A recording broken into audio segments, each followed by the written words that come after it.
Friends, good morning, welcome my channel. তাহলে আজ দিনটা আমি এখান থেকে শুরু করি। আজ খুবই ব্যস্ত, মেয়ে পড়তে যাবে, আমি এখন টিফিন তৈরি করব।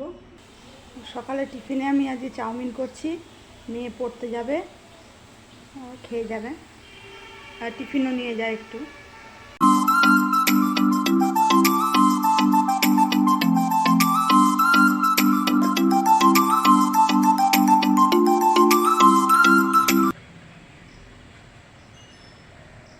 তো টিফিনটাও দিয়েছি, একটু চাউমিন দিয়ে দিয়েছি, আসবে সেই 5টা। তো সকালে যেহেতু ভাত খেতে চায় না, এই জন্য আমার দেখো উল্টোপাটা করে এইসব করতে হয়। দেখলে মেয়ে তো বেরিয়ে গেল, এবার আমি সারাদিন একা একা কাজকর্ম সারি।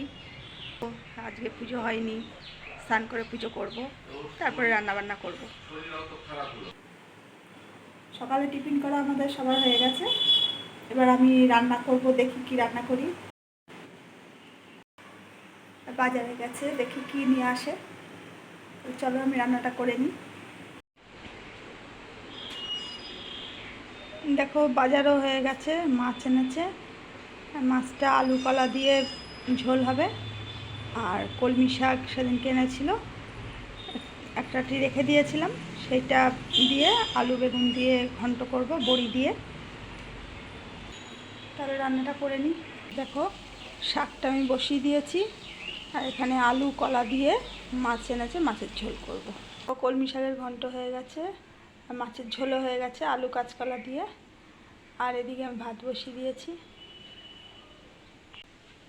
রান্না তো প্রায় হয়ে গেছে, ভাতটা হলেই হয়ে যাবে।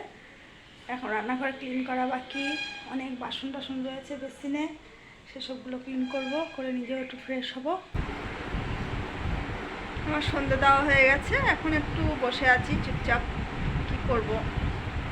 আর সারাদিন এইভাবে একাই আমার দিন কেটে যায়, কাজকর্ম নিয়েই থাকি।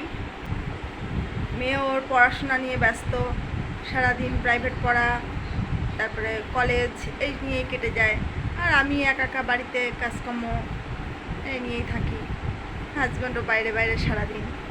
দেখেছো তো তোমরা আমি কেমন ব্যস্ত থাকি, তোমাদের সাথে একটু কথা বলারও সময় পাই না, কারণ এত বড় বাড়ি, আমাকে একাই সব করতে হয়। কাজের লোক ছিল, আমি বিয়ে হয়ে সে থেকেই আমার কাজের লোক ছিল।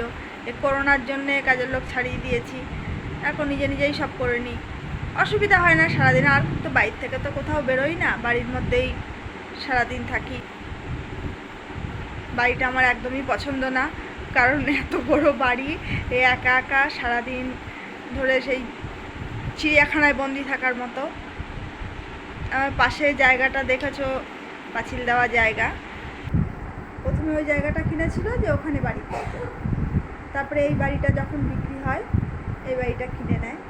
ওরও সময়ের অভাব, একা মানুষ কাজকর্ম সামলে ভেবেছিল যে মিস্ত্রিদের পিছনে সময় দিতে পারবে না, তৈরি করা বাড়িটা যখন বিক্রি হচ্ছে এটা কিনে নিয়েছে। কিন্তু এই বাড়িটা আমার একদম পছন্দ না, এতগুলো ঘর, আমরা 3জন মানুষ, কোনো প্রয়োজনই হয় না। তারপরে মেয়ের ইচ্ছা, ওপরে আমারও ইচ্ছা দোতলায় করা, কিন্তু করলে আবার এক্সট্রা ঘর দর বেড়ে যাবে, নিচে তো আছেই এতগুলো ঘর, আবার ওপরে আমি একা কত দিকে সামলে আর পারবো না। সেই জন্য ইচ্ছা আমি পাশে জায়গাটা, ফাঁকা জায়গাটা, ওখানে ঘর করব, দেখি কবে হয়। দেখো একটু কথা বলতে বলতেই রাত হয়ে গেল, প্রায় 8টা বাজতে যায়। আমি আবার রাতের ডিনারটা তৈরি করব। এই ব্লগটা আর বেশি বাড়ালাম না, এই অবধি থাক। প্লিজ ভালো লাগলে কমেন্ট করো, চ্যানেলটা সাবস্ক্রাইব করো। বাই।